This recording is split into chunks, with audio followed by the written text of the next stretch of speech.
नमस्कार साथियों, मैं doctor Manoj Ahuja news channel में आपका हार्दिक अभिनंदन करता हूं। आज हम आपके लिए लेकर के आए हैं अजमेर ब्यावर केकड़ी से संबंधित महत्वपूर्ण खबरें तथा कानून की विशेष जानकारियां, जो कि आहूजा न्यूज़ बुलेटिन का मुख्य उद्देश्य है। आपको बता दें, आहूजा न्यूज़ चैनल का मुख्य उद्देश्य आपको कानून की विशेष जानकारियाँ देना है, क्षेत्र की समस्याओं की आपको जानकारी देना है, साथ ही आपके साथ कोई समस्या है तो उसको उचित मंच तक पहुंचाना हमारा मुख्य उद्देश्य है। इन्हीं उद्देश्यों के साथ आहूजा न्यूज़ चैनल लगातार प्रगति और आगे बढ़ रहा है। आपने यदि हमारा न्यूज़ चैनल सब्सक्राइब नहीं किया है तो कृपया आप भी हमारा न्यूज़ चैनल सब्सक्राइब करके हमारे आहूजा परिवार के सदस्य बने। तो आइए देखते हैं आज की विशेष खबरें आहूजा न्यूज़ बुलेटिन। दहेज हत्या के एक मामले में सुप्रीम कोर्ट ने हाल ही में अभियोजन पक्ष द्वारा उद्धृत एक गवाह को बचाव पक्ष द्वारा जांच करने की अनुमति दी, ये देखते हुए कि उसे गवाही के लिए बुलाए बिना ही आरोप मुक्त कर दिया गया था। उद्धरण चिन्ह ... परिणामस्वरूप अभियोजन पक्ष ने उक्त गवाह को आरोप मुक्त करने का फैसला किया है और इसलिए उसे अभियोजन पक्ष की ओर से गवाही देने के लिए गवाह बॉक्स में नहीं रखा गया है। इस मामले को देखते हुए कानून में कोई रोक नहीं है। उक्त गवाह की बचाव पक्ष के गवाह के रूप में जांच की जा रही है, जस्टिस MM सुंदरेश और SVN भट्टी की खंडपीठ ने कहा। अभियोजन पक्ष के लिए गवाह से जिरह करने का अधिकार खुला रखते हुए अदालत ने कहा कि गवाह के बयान के साक्ष्य मूल्य पर विचार करना ट्रायल कोर्ट का काम है। मामले के तथ्यों को संक्षेप में इस प्रकार दोहराया जा सकता है। अपीलकर्ता की शादी एक एक्स से हुई थी, जिसने कथित तौर पर अपनी मर्जी से जहरीला पदार्थ खा लिया और आत्महत्या कर ली। घटना के कुछ समय बाद मृतिका के रिश्तेदारों द्वारा एक शिकायत दर्ज की गई, जिसमें आरोप लगाया गया कि अपीलकर्ता और उसके रिश्तेदार दहेज की मांग पूरी न होने पर मृतिका को परेशान करते थे और शिकायतकर्ता रिश्तेदारों को सूचित किए बिना उसके शरीर का अंतिम संस्कार कर देते थे। इसके अनुसरण में अपीलकर्ता और अन्य के खिलाफ प्राथमिकी दर्ज की गई। IPC की धारा 304B, 498A और दहेज निषेध अधिनियम की धारा 3/4 के तहत आरोप पत्र दायर किया गया था, जिसमें अभियोजन पक्ष के गवाह के रूप में मृतक के भाई प्रदीप का उल्लेख किया गया था। हालांकि मुकदमे के दौरान प्रदीप को अभियोजन पक्ष द्वारा बिना पूछताछ के आरोप मुक्त कर दिया गया। अभियोजन पक्ष के साक्ष्य बंद होने और धारा 313 CRPC के तहत आरोपी का बयान दर्ज होने के बाद अपीलकर्ता ने प्रदीप को बुलाने की मांग करते हुए धारा 233 CRPC के तहत एक आवेदन दायर किया। अभियोजन पक्ष की आपत्तियों को स्वीकार करते हुए ट्रायल कोर्ट ने अपीलकर्ता की प्रार्थना को इस कथन पर विचार करते हुए खारिज कर दिया कि अपीलकर्ता के प्रभाव में होने के कारण प्रदीप ने अभियोजन पक्ष का विश्वास खो दिया था। ट्रायल कोर्ट के आदेश को चुनौती देते हुए उच्च न्यायालय ने मध्य प्रदेश राज्य पर भरोसा करते हुए अपीलकर्ता की प्रार्थना को भी अस्वीकार कर दिया। व्यथित होकर अपीलकर्ता ने सर्वोच्च न्यायालय का रुख किया, ये कहते हुए कि मुकदमे के दौरान प्रदीप से कभी पूछताछ नहीं की गई, न तो अभियोजन पक्ष के गवाह के रूप में और न ही अदालत के गवाह के रूप में। उनका मामला ये था कि मृतक के रिश्तेदारों को घटना के बारे में समय पर सूचित किया गया था और परिणामस्वरूप प्रदीप उस अस्पताल में मौजूद था जहां घटना के बाद मृतक को ले जाया गया था, साथ ही जांच कार्यवाही, दाह संस्कार और अन्य अनुष्ठानों के समय भी। अपीलकर्ता ने आग्रह किया कि प्रदीप एक महत्वपूर्ण गवाह था, जिसका पूछताछ रिपोर्ट और उसके पहले के बयान से सामना कराया जाना चाहिए कि मृतक ने कभी भी अपने ससुराल वालों द्वारा किसी दुर्व्यवहार की शिकायत नहीं की थी। अपने मामले के समर्थन में उन्होंने रोहताश कुमार बनाम हरियाणा राज्य मामले में न्यायालय की निम्नलिखित टिप्पणियों पर भरोसा किया। तारांकन: अभियोजन पक्ष सभी उद्धृत गवाहों की जांच करने के लिए बाध्य नहीं है और यह गवाहों की बहुलता या बहुलता से बचने के लिए गवाहों को हटा सकता है। अभियुक्त अपने बचाव में यदि चाहे तो उद्धृत गवाहों की भी जांच कर सकता है, लेकिन जांचे गए गवाहों की नहीं। उद्धरण चिन्ह ... बद्री यादव की पहचान करते हुए अपीलकर्ता ने दलील दी कि कानून के तहत रोक उन गवाहों पर लागू होती है जिनकी अभियोजन पक्ष द्वारा पहले ही जांच की जा चुकी है, न कि जिन्हें बिना जांच के हटा दिया गया है। दलीलें सुनने के बाद अदालत ने माना कि निचली दोनों अदालतें अपीलकर्ता के अनुरोध को अस्वीकार करने में गलत थीं, क्योंकि तथ्यात्मक रूप से अभियोजन पक्ष द्वारा प्रदीप की जांच नहीं की गई थी। तदनुसार अपील की अनुमति दी गई और उच्च न्यायालय का आदेश, जिसने ट्रायल कोर्ट के आदेश की पुष्टि की, रद्द कर दिया गया। केस का शीर्षक सुंदरलाल बनाम उत्तर प्रदेश राज्य एवं अन्य SLP CRL संख्या 10,756/2023।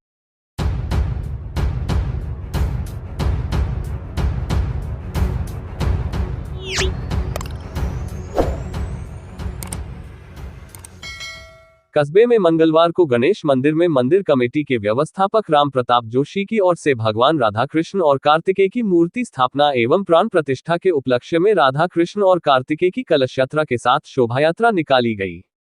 शोभायात्रा में मातृशक्तियों ने कलश यात्रा के साथ नगर भ्रमण किया, वहीं बच्चे, युवा शक्ति व बुजुर्गों ने बैंड बाजे के साथ नाचते गाते थिरकते हुए भाग लिया। शोभायात्रा जोशी मोहल्ला स्थित रघुनाथ मंदिर से प्रारंभ होकर कोवड़ा बाजार, सदर बाजार, मोती चौक, आचार्य मोहल्ला, रैनगेट होते हुए गणेश मंदिर पहुंची। शोभायात्रा में ग्राम के सर्वजातीय बंधुओं, माताओं ने बढ़ चढ़कर भाग लिया, जिससे वातावरण धर्म में होने के साथ साथ प्रफुल्लित नजर आया। इस दौरान सभी सामाजिक व धार्मिक संगठनों ने कार्यक्रम को सफल बनाने के लिए अपना महत्वपूर्ण योगदान दिया। बुधवार को पंडित नाथूलाल शास्त्री द्वारा वैदिक मंत्रोच्चार के साथ प्राण प्रतिष्ठा करवाई जाएगी। इसके पश्चात भोजन प्रसादी का आयोजन किया जाएगा।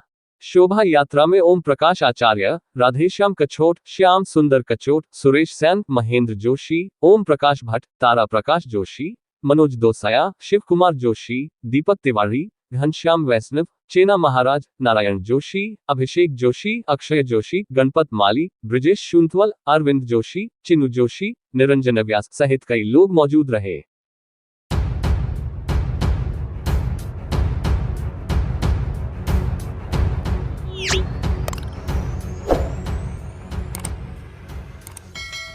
राजस्थान में भाजपा सरकार बनते ही आम जनता को राहत मिलना शुरू हो गई है।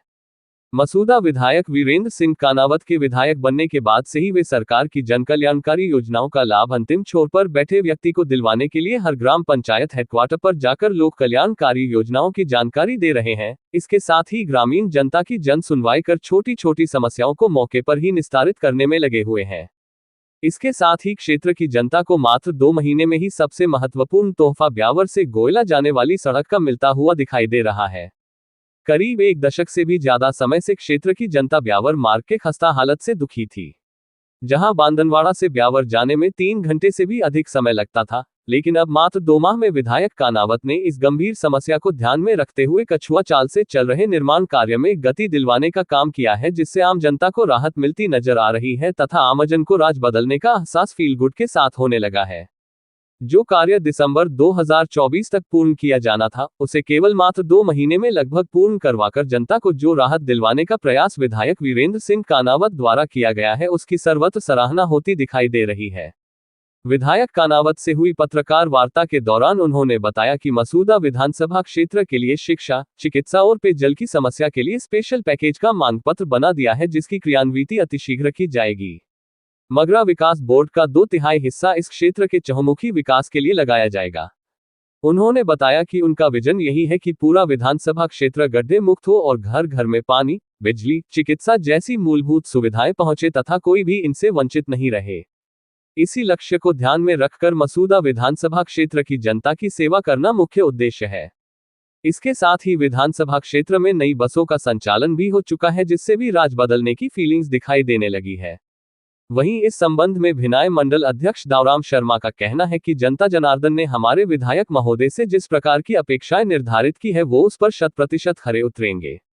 उन्होंने कहा कि मात्र 2 महीने के कार्यकाल में ही क्षेत्र की महत्वपूर्ण समस्याओं में सुधार होता दिखाई दे रहा है, जिसका श्रेय विधायक कानावत की कार्यशैली को जाता है, जो विजन लेकर क्षेत्र के विकास के लिए काम कर रहे हैं। इस मौके पर पूर्व उप प्रधान ललित लोढ़ा ने कहा कि डबल इंजन की सरकार में मसूदा का नेतृत्व करने वाले विधायक कानावत के कार्यकाल में आम व्यक्ति को रोजगार के साधन मिलेंगे। ब्यावर से केकड़ी मार्ग को 4 लेन करने की संभावना रहेगी। चंबल का पानी मसूदा विधानसभा क्षेत्र को मिलेगा। बांदनवाड़ा में 132 केवी ग्रिड की स्थापना होगी। युवा भाजपा नेता देवेंद्र शर्मा ने भी विधायक कानावत की कार्यशैली की सराहना करते हुए कहा कि डबल इंजन की सरकार की जनकल्याणकारी योजनाओं का लाभ मसूदा की जनता को मिलने लगा है। ईआरसीपी करार का फायदा भी मसूदा विधानसभा क्षेत्र को मिलने की संभावना रहेगी।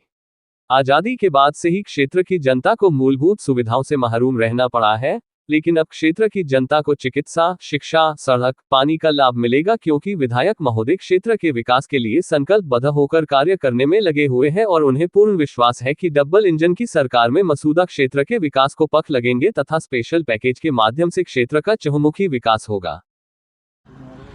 नमस्कार साथियों, आज मैं आपको लेके आया हूँ मसूदा विधानसभा क्षेत्र में बांधनवाड़ा से मसूदा की एक रोड आप देख सकते हैं। ये अभी कुछ दिनों पहले ही मैंने विधायक राकेश पारीक के समय में इस रोड को आपको दिखाया था और बताया था कि किस प्रकार से विकास इस क्षेत्र में हुआ है। और अब आप देख सकते हैं कि अभी आज बदले 2 या 3 महीने हुए, लेकिन विकास की ये तस्वीर आप देख सकते हैं बांधनवाड़ा से मसूदा। हालांकि इस 22 किलोमीटर के क्षेत्र में 3-4 किलोमीटर ऐसी भी है जो कुछ रोड का काम चल रहा है, जहाँ पुलिया का काम है, लेकिन फिर भी जो ये विकास हुआ है, इतनी अच्छी रोड बनी है बांधनवाड़ा से मसूदा को कनेक्ट करती है, ये अपने आप में बहुत महत्वपूर्ण बात है। मैं यहाँ अपने बीच में भारतीय जनता पार्टी के कार्यकर्ता और पूर्व उप प्रधान ललित लोढ़ा जी, देवेंद्र शर्मा जी, मनीष जी छीपा और अशोक जी ठाकुर, हमारे पत्रकार ये सभी मौजूद हैं। मैं आपकी बात करवा रहा हूँ, इनसे ये बताएंगे कि किस प्रकार आज हम मसूदा विधायक वीरेंद्र सिंह जी कानावत साहब का जन्मदिन मनाने हम गए थे, हमें किस प्रकार से फील हुआ और क्या इन्होंने महसूस किया और किस प्रकार से जनता के व्यूज हमारे सामने आए। सभी बातों के लिए मैं कनेक्ट करवा रहा हूँ आपको युवा नेता देवेंद्र शर्मा जी से। बताइए देवेंद्र जी, क्या आज आपने महसूस किया और किस प्रकार से आपको लग रहा है क्षेत्र में विकास होगा या नहीं होगा, होगा तो किस प्रकार से होगा, बताएं सर। 5 साल पहले हमारे को मसूदा जाने में 1 घंटा लगता था, अभी हम 10 मिनट में जाके आ गए मसूदा। ये है डबल इंजन की सरकार का फायदा। जो राज्य सरकार और केंद्र सरकार की जो फ्लैगशिप योजनाएं चल रही है और जिसका विकास आपके सामने उदाहरण है, ये ऐसी चिकित्सा, शिक्षा और पेयजल की समस्या मेन है इस मगरे के क्षेत्र में। तो सबका फोकस भी यही, विधायक महोदय का फोकस भी यही है और भारतीय जनता पार्टी की सरकार का मेन उद्देश्य यही है कि तीनों क्षेत्रों में अधिक से अधिक जनता को लाभ दिलाया जाए। आपको लगता है मसूदा विधानसभा को कोई स्पेशल पैकेज दिया जाएगा? बिल्कुल अपेक्षा है, सरकार से उम्मीद है, पूर्ण है कि मसूदा विधानसभा को स्पेशल पैकेज दिया जाएगा। जो मगरा क्षेत्र है, पिछड़ा हुआ क्षेत्र है, इसलिए स्पेशल पैकेज की हम भी मांग करते हैं राज्य सरकार से। हमारे बीच में पूर्व प्रधान ललित लोढ़ा जी भी मौजूद हैं। बताइए सर लोढ़ा जी, आपको क्या लगता है इस बार मसूदा विधानसभा क्षेत्र का जो पिछले 75 साल से आज़ादी के 75 साल बाद भी पिछड़ा हो रहा है, क्या आपको लगता है 5 सालों में क्षेत्र की जनता की अपेक्षाओं पर विधायक महोदय खरे उतर पाएंगे? बिल्कुल खरे उतर पाएंगे। पहली बार स्थानीयवाद का मुद्दा यहाँ पे हावी रहा, स्थानीय उम्मीदवार चुनाव जीत के आया, जिसके कारण से आज अपन ये वर्षों से खराब पड़ी ब्यावर की रोड आज डामर से परिपूर्ण हो चुकी है। और मैं थैंक यू।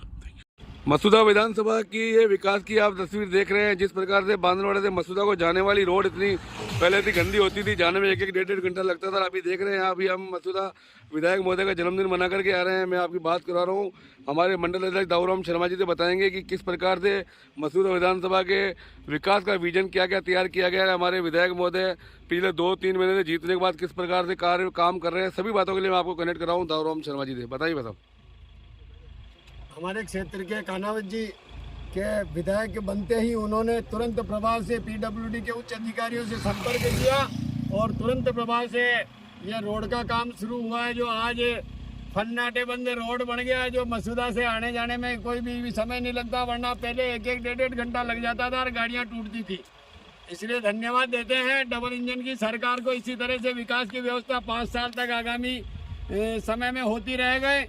और मैं ये भी कामना करता हूँ, निवेदन करता हूँ समस्त बंधुओं से कि आने वाले चुनाव में मोदी जी को भरपूर समर्थन देके विजयी बनावे, ताकि यहाँ और राजस्थान में और भारत में दोनों जगह डबल इंजन की सरकार रहे तो व्यवस्थित तरीके से विकास हो। जय भारत। धन्यवाद।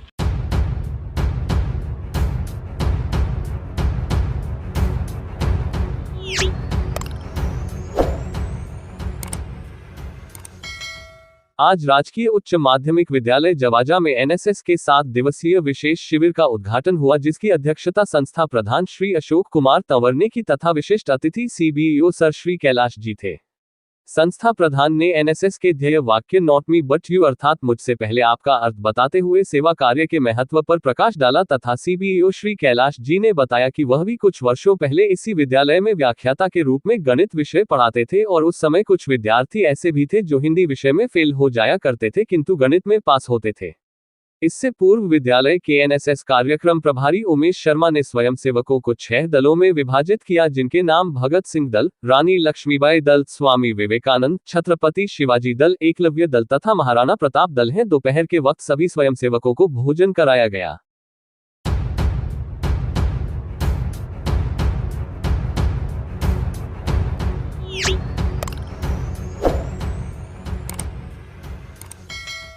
शहर के जयपुर रोड पोकीनाड़ी बालाजी मंदिर परिसर में 3 दिवसीय श्री लक्ष्मी नारायण व श्री खाटू श्याम मूर्ति प्राण प्रतिष्ठा महोत्सव के तहत गत रात्रि को भजन संध्या का आयोजन किया गया।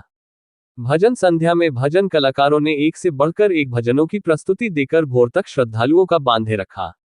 भजन संध्या के दौरान खाटू श्याम के 56 भोग की अलौकिक झांकी सजाई गई तथा अलसुबह महाआरती कर 56 भोग लगाकर प्रसाद का वितरण किया गया।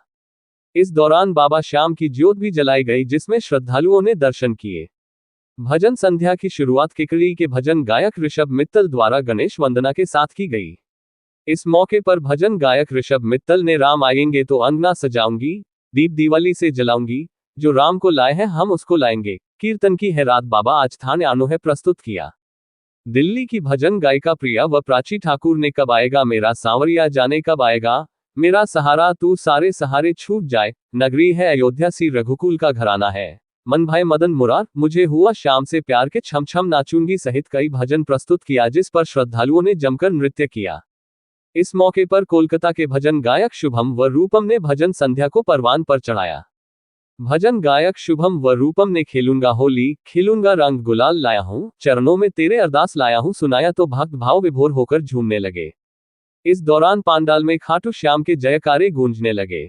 उसके बाद घुंघटियों आड़े आ गया जी, थाने देख कोनी पाए बाबा श्याम, घुंघटियों आड़े आ गयो जी, आयो फाग उड़न लाग्या खेला होली सवारियां, जैसे भजनों पर श्याम भक्त फाग की मस्ती में सराबोर हो गए। खाटू श्याम के भजनों का सिलसिला यही नहीं थमा। भजन संध्या के दौरान अजमेर के भजन गायक जॉन अजमेरी ने जैसे ही सारे तीर्थ धाम आपके चरणों बाबा श्याम प्रस्तुत किया तो बाबा श्याम के जयकारों गूंजने लगे। भजन गायक जॉन अजमेरी ने मेरी झोपड़ी के भाग आज खुल जाएंगे राम आएंगे, कीर्तन की है रात बाबा आज थाने आनो है सहित कई भजन प्रस्तुत किए। भजन संध्या में शहरवासियों ने जमकर नृत्य का आनंद लिया। भजन संख्या के दौरान पुष्प वर्षा व इत्र वर्षा की गई। इस मौके पर नगर परिषद के सभापति कमलेश साहू, नेता प्रतिपक्ष राजेंद्र चौधरी, पार्षद कैलाश चौधरी, मनोज कुमावत, राजेश चौधरी, रामराज शर्मा, मुकेश शर्मा, भंवरलाल फतेहपुरिया, ज्ञान प्रकाश राठी, अनिल राठी, श्रीश्याम प्रेमी सेवा संस्था दीपक गुर्जर, अभिषेक गोयल, मयंक कुमार न्याती, चंचल चोकरीवाल, प्रिंस टाक, मनीष जैन, नकुल अग्रवाल, गौतम जेतवाल, शैलेश झंवर, सुमित धुपिया, अभिषेक अग्रवाल, पारस जैन, अभिषेक राठी, अजय तोशनीवाल, जितेंद्र मेवाड़ा, अभिषेक जैन, बालू चौधरी, बालजी माली, शिवजी राम जाट, मंदिर पुजारी शुभम पराशर व रामप्रसाद सैनी मौजूद थे।